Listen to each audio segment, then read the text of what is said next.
ಇಲ್ಲಿ ಬಂದಿರೋರು ಯಾರು 1000 ರೂಪಾಯಿ 500 ರೂಪಾಯಿ ಇಸ್ಕೊಂಡು ಬಂದಿರೋರಲ್ಲ.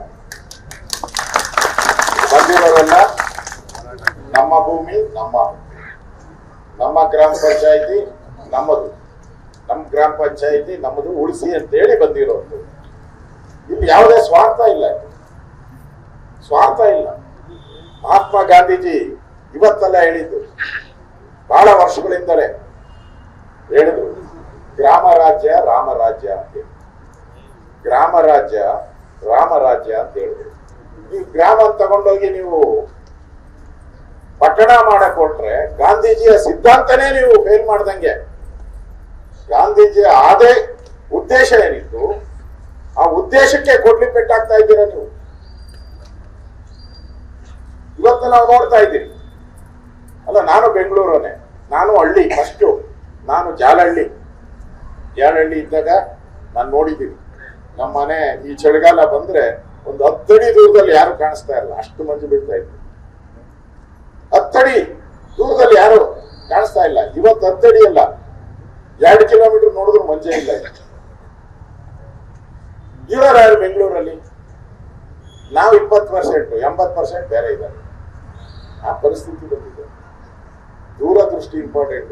ಈಗೆಲ್ಲ ಹೋರಾಟ ಮಾಡ್ತಾ ಇದ್ದೀರಲ್ಲ, ನಮಗೋಸ್ಕರ ಅಲ್ಲ, ಮಕ್ಕಳಿಗೋಸ್ಕರನೂ ನಾವು ಹೋರಾಟ ಮಾಡ್ತಾ ಇದ್ದೀವಿ. ಮುಂದಿನ ಜನಾಂಗಕ್ಕೋಸ್ಕರ ಹೋರಾಟ ಅಂತ ತಿಳ್ಕೊಂಡು ಹೋರಾಟ ಮಾಡಿ. ನೀವು ದೂರ ಬೆಟ್ಟ ನುಣ್ಣು ಕಾಣಿಸ್ತದೆ ನೋಡಿ, ದೂರಕ್ಕೆ ಎಷ್ಟು ಚಂದ ಕಾಣಿಸ್ತದೆ. ಒಳಗೆ ಹೆಜ್ಜೆ ಐತ್ರಿ, ಅಲ್ಲಿ ಎಲ್ಲ ಚಿರತೆ, ಹುಲಿ, ಕರಡಿ, ಹಾವು ಎಲ್ಲ ಹೋದ್ಮೇಲೆನೆ ಕಚ್ಚೋದಲ್ಲಿ. ಈಗ ಹೇಳ್ಬಿಡ್ತಾರೆ ನಗರಸಭೆಗೆ ಸೇರ್ಸ್ಬಿಡಿ, ಏನು ಚಿನ್ನದ ಹೊಳೆ, ಹಾಲಿನ ಹೊಳೆಯೋ ಚಿನ್ನದ ಹೊಳೆಯೋ ಹರಿದು ಬಂದು ಏನು ಬರಲ್ಲ. ಇಲ್ಲಿ ನಾನೆಲ್ಲ ಬರ್ಬೇಕಾದ್ರೆ ಮಾಹಿತಿ ತಗೊಂಡ್ ಬಂದೆ. ನಮ್ಮ ಎಲ್ಲ ಬಂದಿದ್ದಾರೆ, ನಮ್ಮ ತಹಸೀಲ್ದಾರು, AC ಎಲ್ಲ ಬಂದಿದ್ದಾರೆ. ನಾನು ಬರ್ತೀನಿ ಅಂದ್ರೆ ಎಲ್ಲರೂ ಬರ್ತಾರೆ. ಎಲ್ಲ ಮಾಹಿತಿ ತಗೊಂಡೆ. ಅವ್ರದ್ದು ವಿರೋಧ ಇದೆ. ಯಾಕಂದ್ರೆ ಈ ನಗರಸಭೆ ಇದೆಯಲ್ಲ, ನಗರಸಭೆಗೆ ಅಟ್ಯಾಚ್ ಆಗಿ ಬಡಾವಣೆಗಳು ಬೆಳೆದ್ಬಿಡ್ತವೆ. ಈ ಬೆಂಗಳೂರಲ್ಲಿ ಬೆಳೆದಿದೆ, ಅದಕ್ಕೋಸ್ಕರ ಏನ್ ಮಾಡ್ತಾರೆ, ಅದನ್ನ ಎಕ್ಸ್ಟೆಂಡ್ ಮಾಡ್ತಾರೆ. ಇಲ್ಲೇನು ಇಲ್ಲ. ನಗರಸಭೆ ಆದ್ಮೇಲೆ ಎಷ್ಟು ಕಿಲೋಮೀಟರ್ ಗದ್ದೆಗಳು, ಹೊಲಗಳು, ಕಬ್ಬನ್ ಗದ್ದೆಗಳಿದೆ? ಕಿಲೋಮೀಟರ್ ಇದೆ, 6 ಕಿಲೋಮೀಟರ್. ನಗರಸಭೆ ಮಾಡ್ಬೇಕಾದ್ರೆ ರೂಲ್ ಏನ್ ಹೇಳ್ತದೆ, ಅಟ್ಯಾಚ್ ಬಡಾವಣೆಗಳು ಒಂದಕ್ಕೊಂದು ಅಟ್ಯಾಚ್ ಇರಬೇಕು. ಆಗ ಅದನ್ನ ಸೇರ್ಪಡೆ ಮಾಡಕ್ಕೆ ಒಂದು ವ್ಯವಸ್ಥೆ ಇರೋದು, ಕಾನೂನು ಇರೋದು ಅಂತ. ಇವತ್ತು ಹಂಗಿಲ್ಲ. ಇವತ್ತು ನಿಮ್ಗೆ ಹೇಳಿದಾರೋ ಇಲ್ಲ ಗೊತ್ತಿಲ್ಲ. ನೀವು ತಗೊಂಡೆ, ನಾನು ಟ್ಯಾಕ್ಸ್ ಎಷ್ಟು ಕಟ್ತೀರಾ? ಒಂದು 250, 300, 400 ಅಷ್ಟೇ ಅಲ್ಲ ಟ್ಯಾಕ್ಸ್ ಕಟ್ಟೋದು. ವರ್ಷಕ್ಕೊಂದ್ಸರಿ ಅದು ಕಟ್ಟಿದ್ರೆ ಇಲ್ಲೇ ಕಟ್ಸಿದ್ದೀರಾ. ಗ್ರಾಮ ಪಂಚಾಯತಿ ಹಂಗ್ ನಡೀತೈತೆ. ಗ್ರಾಮ ಪಂಚಾಯತಿ ಅಂದ್ರೆ ಹಂಗೆ, ಯಾವಾಗ ಬೇಕೋ ಎಲ್ಲ ಒಟ್ಟೊಟ್ಟಿಗೆ ಕಟ್ಟಿಬಿಡ್ತಾರೆ. 2 ವರ್ಷ 3 ವರ್ಷ ಒಟ್ಟೊಟ್ಟಿಗೆ ಅದು ಬೇರೆ. ನಗರಸಭೆ ಆದ್ರೆ ಏನಾಗ್ತದೆ, ತಿಂಗಳ ಕಟ್ಬೇಕು. ಬರ್ತಾನೆ ಸಾಲಗಾರ ವಸೂಲಿ ಮಾಡ್ತಾನಲ್ಲ, ನನ್ ಬಂದು ಎದೆ ಮೇಲೆ ತುಳಿತಾನೆ. ಬಂದು ಎದೆ ಮೇಲೆ ತುಳಿತಾನೆ, ಕಟ್ಟು ಅಂತ. ಏನಾಗ್ತೈತೆ, 10 ಪಟ್ಟು ಜಾಸ್ತಿ ಆಗೋತೈತೆ ನಿಮ್ಗೆ. ಅದು 0 ಸೇರಿಸ್ತಾರಷ್ಟೇ. ನೀವು ಏನ್ ಕಟ್ತಾ ಇದ್ದೀರಾ ಅದಕ್ಕೊಂದು ಸಣ್ಣ 0 ಸೇರಿಸ್ಬಿಡ್ತಾರೆ. 2400 ಕಟ್ಬೇಕು. ನೀರಿಗೆ ಏನ್ ಕಟ್ತಾ ಇದ್ದೀರಾ ಈಗ? 40 ರೂಪಾಯಿ ತಿಂಗಳು ಕಟ್ತಾ ಇದ್ದೀರಾ, 30 ರೂಪಾಯಿ ತಿಂಗಳು ಕಟ್ತಾ. ಕೆಲವರೆಲ್ಲ ಹಂಗೆ ಫ್ರೀ. ಆಮೇಲೆ ನೀವು ಅದಕ್ಕೆ ಕರೆಕ್ಟ್ ಆಗಿ ಕಟ್ಬೇಕು. ಮೀಟರ್ ಹಾಕ್ತಾರೆ. ಹಂಗೆ ಏನೋ ಅಲ್ಲ, ಮೀಟರ್ ಕೂಡ ಹಾಕ್ಬೋದು. ಮೀಟರ್ ಹಾಕಿ ಮೀಟರ್ ಎಷ್ಟು ಓಡಿಸ್ತೈತೋ ಅಷ್ಟು ಅದಕ್ಕೆ ದುಡ್ಡು ಕಟ್ಬೇಕು. ಆಮೇಲೆ ನಿಮ್ಮ ಮನೆ ಕಸ, ಇವಾಗ ಕಸನೆಲ್ಲ ತಿಪ್ಪಾಗಿ ತಗೊಂಡಾಗ ಹಾಕ್ತೀರಾ, ಅವಾಗ ಹಂಗಲ್ಲ, ಕಸಕ್ಕೆ ದುಡ್ಡು ಕಟ್ಬೇಕು ನೀವು. ಬೆಂಗಳೂರಲ್ಲಿ ಕಸಕ್ಕೆ ಎಷ್ಟು ಆಗ್ತಾ ಇದಾರೆ ಗೊತ್ತಾ? ಈಗ ಒಂದೊಂದು ಮನೆಗೆ 10,000 12,000 ಆಗ್ತಾ ಇದೆ ಒಂದೊಂದು ಮನೆಗೆ ಕಸಕ್ಕೆ. ಸ್ಯಾನಿಟರಿ ಕನೆಕ್ಷನ್ ತಗೊಳ್ಬೇಕು. ಸ್ಯಾನಿಟರಿ ಕನೆಕ್ಷನ್ಗೆ ದುಡ್ಡು ಇಲ್ದಿರ ಏನೂ ಆಗಲ್ಲ. ಈಗೇನೋ ನೆಮ್ಮದಿ ಗ್ರಾಮ ಇದೆ, ನಮ್ಮ ಗ್ರಾಮ ನಮ್ಮ ಹಳ್ಳಿ ಅಂತ ಇದೆ. ಇದೆಲ್ಲ ಹೊರೆ ಬೀಳುವಂಥದ್ದು. ಮತ್ತೆ ಬೆನಿಫಿಟ್ ಏನು ನಿಮ್ಗೆ? ನಾರಾಯಣ ಸ್ವಾಮಿ ಹೇಳಿದ್ರು, ಬೆನಿಫಿಟ್ ಏನು? ಏನು ಇಲ್ಲ.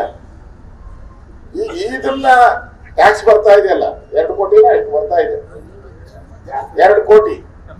ಅಲ್ಲಿ ನಂಗ ಇವಾಗ ಪುರಸಭೆಗೆ ಇರೋದೇ 2 ಕೋಟಿ ಅಷ್ಟೇ, ಅಷ್ಟೇನೆ ಬರೋದು ಅನ್ಸುತ್ತೆ. ಇದನ್ನ ಅದಕ್ಕೆ ಸೇರ್ಸ್ಕೊಂಡ್ಬಿಡೋದು, ಸೇರ್ಸ್ಕೊಂಡು ಅವ್ರು ಉದ್ಧಾರ ಆಗಕ್ಕಷ್ಟೇ. ನಿಮ್ ಹಳ್ಳಿ ಉದ್ಧಾರ ಮಾಡಕ್ಕಂತೂ ಅವ್ರು ಬರ್ತಾ ಇಲ್ಲ. ಹಳ್ಳಿನ ಹಾಳು ಮಾಡಕ್ಕೆ ಈ ಒಂದು ಕಾಯ್ದೆಯನ್ನ ತಂದು ಮಾಡ್ತಾ ಇರೋದು ಅಂತ ಸ್ಪಷ್ಟವಾಗಿ ಕಾಣ್ತಾ ಇದೆ. ಇದನ್ನ ದಯವಿಟ್ಟು ನೀವು ಅರ್ಥ ಮಾಡ್ಕೋಬೇಕು. ಈ ಸೇರೋದ್ರಿಂದ ಏನಾಗುತ್ತೆ, ಉಪಯೋಗ ಏನಾಗುತ್ತೆ, ಅದು ಇಂಪಾರ್ಟೆಂಟ್. ಮತ್ತೆ ಹಳ್ಳಿ ಆಗಿದ್ರೆ ಸಂತೋಷ ಬಿಡ್ಬೇಕು ಎಲ್ಲರೂ. ನಾವು ಸರ್ಕಾರ ಇದ್ದೀರಿ. ಈಗ ಮೊನ್ನೆ ಬಿಡದಿಗೆ ಹೋಗಿದ್ದೆ ನಾನು. ಬಿಡದಿಯಲ್ಲಿ ಹಿಂಗೆ ಹೋರಾಟ ಮಾಡ್ತಾವ್ರ ಅವರು. ಕಳೆದ 4 ತಿಂಗಳಿಂದ ಹೋರಾಟ ಮಾಡ್ತಾರೆ ಮೇಡಮ್, 4 ತಿಂಗಳಿಂದ. ಅಲ್ಲೊಂದು 5,000 ಎಕರೆನ ಲೇಔಟ್ ಮಾಡ್ಬಿಟ್ಟಿದ್ದಾರೆ. 5,000 ಎಕರೆ. ನಿಮ್ಗೆ ಗೊತ್ತಿದೆ ಬಿಡದಿ ಎಂತ ಫಲವತ್ತಾದಂತ ಜಮೀನು, ಎಲ್ಲ ತೆಂಗಿನ ಗಿಡಗಳು. 9,000 ಎಕರೆ, ಅದರಲ್ಲಿ ಒಂದು 4,000 ಎಕರೆ ಗೌರ್ಮೆಂಟ್ ಲ್ಯಾಂಡ್ ಐತೆ. ಅದನ್ನ ಲೇಔಟ್ ಮಾಡಕ್ ಹೊರಟಿದೆ. ಅಂದ್ರೆ ನೀವು ಆಯ್ತು ಎಲ್ಲ ಹಿಂಗ್ ಲೇಔಟ್ ಮಾಡಕ್ಕೆ ಹೋಗಿ ಆದ್ಮೇಲೆ ಊಟಕ್ಕೆ ಏನ್ ಮಾಡ್ತೀರಾ, ಅನ್ನಕ್ಕೆ ಏನ್ ಮಾಡ್ತೀರಾ? ಕಂಪ್ಯೂಟರ್ಗೆ ನಾನು ಅನ್ನ ಬರ್ತೈತ? ನೇಗ್ ಹಿಡಿದ್ರೆ ತಾನೇ ಅನ್ನ ಬರೋದು. ಈಗ ಬಡಾವಣೆಗಳ ನಿರ್ಮಾಣ ಮಾಡ್ತಾ ಇದ್ರಿ. ನಾವು ಮೊನ್ನೆ ಗೊತ್ತಿಲ್ಲ ನಾನು ಮಾತಾಡ್ಬೇಕು ಅಂತ, ಮೊನ್ನೆ ನಾವೆಲ್ಲ ಕೋಗಿಲ್ಗೆ ಹೋಗಿದ್ವಿ. ಕೋಗಿಲು ಬೆಂಗಳೂರಲ್ಲಿ ಹುಡುಕಿದ್ರೆ ಎಲ್ಲ ಬಾಂಗ್ಲಾದೇಶದವ್ರು ಬಂದು ಸೇರ್ಕೊಂಡ್ಬಿಟ್ಟವ್ರು. ನಮ್ ದೇಶದಲ್ಲಿ ಎಷ್ಟು ಜನ ಅವ್ರೆ ಗೊತ್ತಾ? ನಮ್ ದೇಶದಲ್ಲಿ ಸುಮಾರು 2 ಕೋಟಿ ಜನ ಬಾಂಗ್ಲಾದೇಶದವರು ಬಂದಿರೋರು. ಆ ಕಡೆ ಅಲ್ಲಿ ವೆಸ್ಟ್ ಬೆಂಗಾಲ್ ಬರ್ತಾರೆ, ಅಲ್ಲಿಂದ ಇಡೀ ಎಲ್ಲಾ ಕಡೆ ಬಂದು ಸೇರ್ಕೊಂಡಿದ್ದಾರೆ. ಕಳ್ತನ ಜಾಸ್ತಿ ಆಗ್ತೈತೆ, ಡ್ರಗ್ ಜಾಸ್ತಿ ಆಗ್ತೈತೆ, ನಮ್ಮ ಮಕ್ಕಳು ಕೆಟ್ಟೋಗ್ತಾರೆ. ನಮ್ಮ ಅನ್ನಕ್ಕೆ ಅದೇನು ಹೇಳ್ತಾರಲ್ಲ, ನನ್ನದೇ, ನನ್ನ ತಟ್ಟೆಗಿರೋದು ನಂದೇ, ನಿನ್ ತಟ್ಟೆಗಿರೋದು ನಂದೇ ಅಂತ ಕಿತ್ಕೊಳಕ್ತಾರೆ. ಆ ಪರಿಸ್ಥಿತಿ ನಿರ್ಮಾಣ ಆಗ್ತದೆ. ಅದಕ್ಕೆ ಎಚ್ಚರಿಕೆಯನ್ನ ವಹಿಸ್ಬೇಕು. ಇವತ್ತು ನೀವೇನೇ ಹೋರಾಟ ಮಾಡ್ತಾ ಇದ್ದೀರಿ, ಇದನ್ನ ಮುಂದೆ ಆಗುವಂತ ಅನಾಹುತಗಳಿಗೆ ಬಿಡಪ್ಪ ಬಂದಿದ್ದು ಅನುಭವಿಸ್ಕೊಳ್ಳೋಣ ಅಂತ ಹೇಳಿದ್ರೆ ಹೋಗ್ತು.